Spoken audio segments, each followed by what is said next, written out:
The nice boy. But Ellen, he seems like such a nice boy. I supposed that Mrs. Sullivan, whom I was now allowed to call Sandra, which, oddly, seemed less awkwardly intimate than the Auntie Sandra of my childhood, though of course, she was no relation at all. It would be unfair to say that she peppered her speech with the catchphrases of 70s comedians intentionally, but she would not have gone out of her way to avoid them. It would be very easy, and perhaps not entirely inaccurate, to say that Melvin Ainsley, the local doctor's son, who was training to be a maths teacher, was the son she never had. But she did have a daughter somewhat fancifully called Clementine, though her mother, resignedly, allowed it to be shortened to Clemmy, born on the change.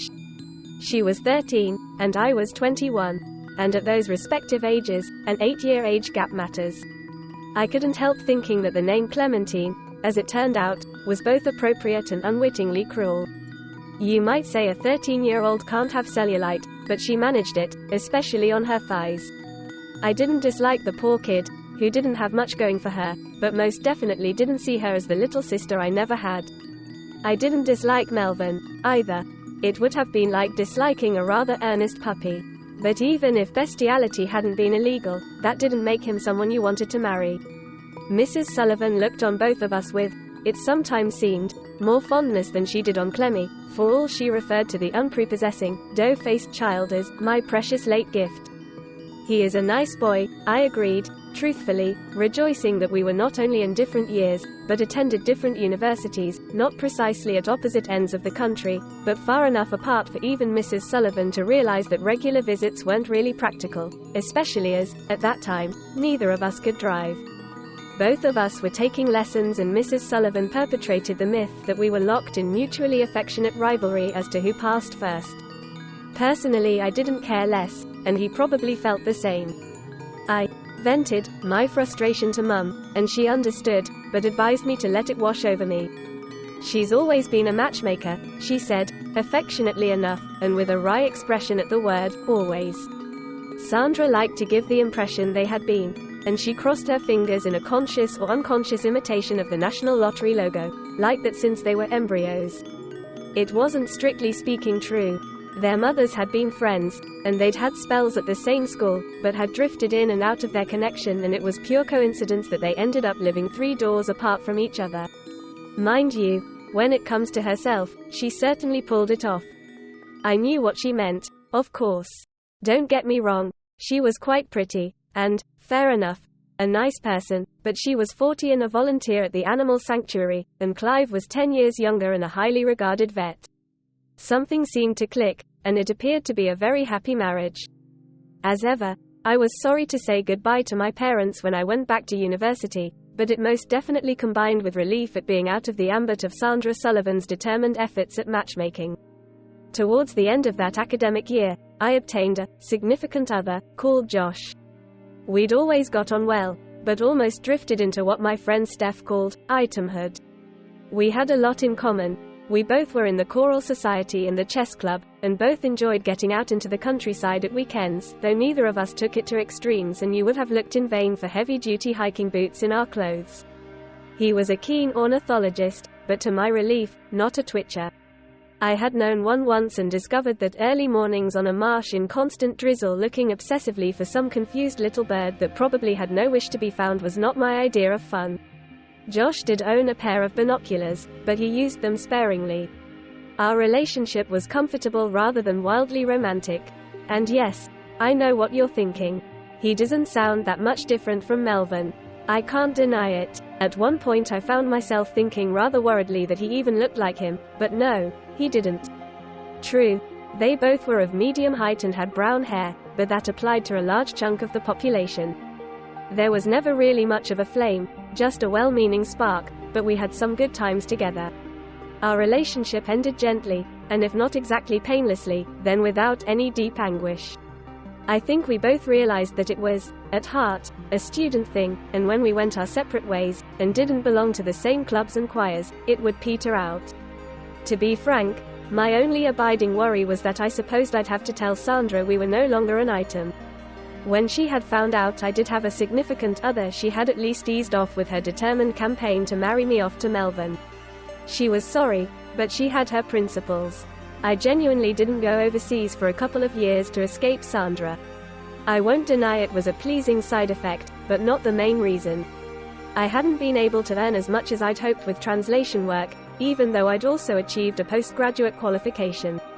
I was thinking about taking a teacher training course, and I know it sounds remarkably petty to say one of the things that put me off was that Sandra would be bound to say that as Melvin and I were both teachers that gave us something else in common, I would have questioned the else, and that could have become very trying. I compromised and did do a course in teaching English as a second language. It wasn't entirely a random thing. Steph, who was half French, had told me about an opening in a languages school her aunt Marianne managed in Normandy, but as she believed in doing things properly, I would have to have a qualification. Not a particularly high-flying one, and I did it online. Though I begrudged the time that I might have spent on translation work between my shifts at the local coffee house, I told myself that I had to be pragmatic. At first my life at the Maison Poirier, called after the pear trees that grew in the extensive walled back garden, seemed too good to be true. I suspected it was something of a sinecure, but frankly I didn't care. Marianne was a kind and lenient boss. I had a view of the garden from the casement window of my comfortable room, was privileged to be selected as a favored human by Marianne's large, imperious, snowy white Persian cat Minette, and walks down tree-lined alleys took me to the sea or to a village with a medieval church. I only restricted my intake of camembert, from a local cheesemaker, not the supermarket stuff, because I was worried I might sicken myself of it. Likewise Marianne's own tarte aux poires. She joked that she was a rebel, favoring pears in apple country. Oh, and I wasn't averse to a little glass of Calvados now and then, either. Marianne, with a twinkle in her eye, said she must get round to distilling her own pear version. I wouldn't have put it past her. The work itself was easy and pleasant. I didn't have a true vocation for teaching, as Melvin, apparently, did, but did have a certain flair for it, made easier by the fact that my adult pupils were eager to learn. Though it was hardly a hotbed of academic excellence, as Steph had said, Marianne still took it fairly seriously. The youngest pupil at the language school was 18, but after a couple of months, I did obtain a much younger pupil. One of the students, a hard-working, courteous young man called Antoine, told me that his much older half-brother, Jean-Louis, was looking for someone to help out with his daughter, Patricia, who was 9. Her mother died a year ago, he said, sadly, cancer. He's done his best, but she is falling behind at school. You could certainly help her with English. Her primary school has an early learning program in languages, and maybe a bit with other things, too, and be a friend to her. At first I hesitated, but then I met Jean-Louis and Patricia, and agreed at once. I know it's a fallacy that shock and stress can turn your hair white, but I still wondered if the premature grey hairs on Jean-Louis' head were there before his wife fell ill and died. He did not clothe himself in mourning, but there was sadness at the back of his smile. Patricia was delightful, a red-haired sprite of a child, who said things that genuinely were droll, not the ones doting grandparents assured you were. But at times it was still all too obvious her young life had already been touched by tragedy. I saw her panic when she thought she had lost a favorite doll. Mercifully, the doll was found, and unsuccessfully fight back her tears when a song that had been one of Maman's favorites came on the radio. I made to switch it off, but she put her little hand on my shoulder and said she still wanted to hear it.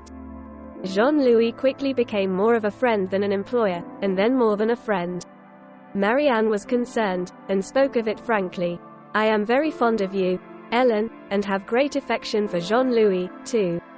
The last couple of years haven't been easy for him. But relationships that are, what's that English phrase, on the rebound, don't always work out. And what about little Patricia? We're very close. I objected. I know you are. You've been a godsend. But my dear, you cannot ever replace her mother. I've no intention of trying. I objected. I know I have no right to. Well, I can only wish you well, she said, kissing my cheek, but still not hiding her misgivings. My parents were hesitant about it, too, not least because it meant I would now be living overseas more or less permanently. I won't deny that troubled me, too. But Mum, it's only France, not Antarctica. I pointed out. You can be there on Eurostar in no time at all. They didn't try to put any emotional obstacles in my way. And Patricia was happy about the whole thing, though I wonder how much the thought of a bridesmaid dress featured in her enthusiasm. We would have a civil ceremony, as he was Catholic and I was Protestant. Not that either of us was particularly religious, but though it would be a simple one, it would still have some of the trimmings. I joked that made me sound like a turkey, and of course that led to an impromptu English lesson. At first, our life together in his rambling old house seemed even more perfect than my life at the school, where I still taught. He was quite a practical man on the surface, but not averse to romantic gestures. We had quite a few candlelit dinners and sunrise walks by the sea. Our one regret was that we didn't manage to have a child. After a few years, we went to the doctor about it, and were sent for tests, and told that there was no medical reason for it they could find. We must be patient. Sometimes it did take longer. Perhaps it would be best just to relax and not think about it for a while. We took the advice, though of course we couldn't stop thinking about it, and went for a holiday in the Pyrenees. Whether coincidence or not, it seemed to have worked. I didn't tell him until I had missed my period twice and done the home test. It was as if the sun we had seen rising by the sea rose in its full glory in his expression. We decided to tell Patricia at once. She was on the verge of her teens by now, totally clued up on the facts of life, and didn't miss much. She was, to our relief, as pleased as we were, and not remotely jealous. No point to dwelling too much on what happened. I went into labor at 8 months, but though it was early, it was not, or so we thought, dangerously early. Not that long ago, one of my former pupils, Sophie, had had a child at only 7 months, and though her daughter was very small and needed to be in an incubator for a few weeks, she was fine now. I was not fine, nor was the baby, a boy, who was stillborn. My life hung in the balance for more than a week, and Jean-Louis only left my bedside when his mother, who took over the vigil, and the medical staff virtually dragged him away for a couple of hours' rest. I remember some of it, in shadowy flashes. Anyway, I pulled through. Mum came over from England, too, to help out with Patricia. I deeply mourned my little lad, and the hospital helped us have a special ceremony to honor him. We would have called him Armand. They told me that though it may be wise to wait a while, there was no reason I shouldn't bring a healthy child to full term. I tell myself that Jean-Louis' personality could not have changed completely in so short a time. It was latent. He was never an unkind man. Not really. He certainly never meant to be. But it was as if nearly losing his second wife as well as his first triggered something that had slept. He became obsessively overprotective. He did not let me go back to work, though I pointed out that he could not stop me. I could, he said. The dark look on his face unsettled me far more than the implication of the words. He didn't, anyway. He never tried to lock me in or restrain me. But it just wasn't worth it. He kept phoning to see if I was okay, and, gently, Marianne pointed out that once in a while was fine, but when it got to twice in a lesson, I could see her point. I left my job and tried to take up my translation work again, with only limited success. Jean-Louis became even more obsessive. He would not let me do even any housework and employed a cleaning lady. You might think that was no great privation, but it was entirely unnecessary and I began to feel more and more useless. I told myself he would get over it, but as the years passed, it only grew worse. I wasn't, physically, a prisoner in my own home, but wondered how long it would be until I was. I realized I was getting obsessive myself, wondering if a light cold signified something more dangerous, if a slight scratch would turn septic. In the end, I knew I had no choice. I didn't do it lightly, and not without a whole overbearing burden of regret. I was especially upset about leaving Patricia. We remained extremely close, and though I would have loved to be a part of her becoming a woman, I also worried about what would happen to her, though I knew her father would never, ever, harm her. My parents were sad, but not surprised. Yes, and they were relieved, too. We could see it coming, Dad said, quietly. I've always been fond of Jean-Louis, but nobody can live with a man like that forever. It would have destroyed you. He wasn't a man given to melodramatic language, but he wasn't wrong. It was a couple of years before I began to truly be my old self again, and perhaps I never was, not deep down. But I had finally found a halfway decent translation job, was also giving conversation classes at the local adult learning center and was, though still emotionally fragile, ready to at least think about another relationship. Melvin's dad was still the local GP, and was a good friend to me. I was genuinely pleased to make the acquaintance of his son again, too. I realized that Sandra had been right all along. He had been a nice boy, and was now a lovely man. That was why she was so pleased, even though she thought she was still a bit too young, that Clemmy, who had grown into her looks, was engaged to him. I wished them well, and thought of what might have been.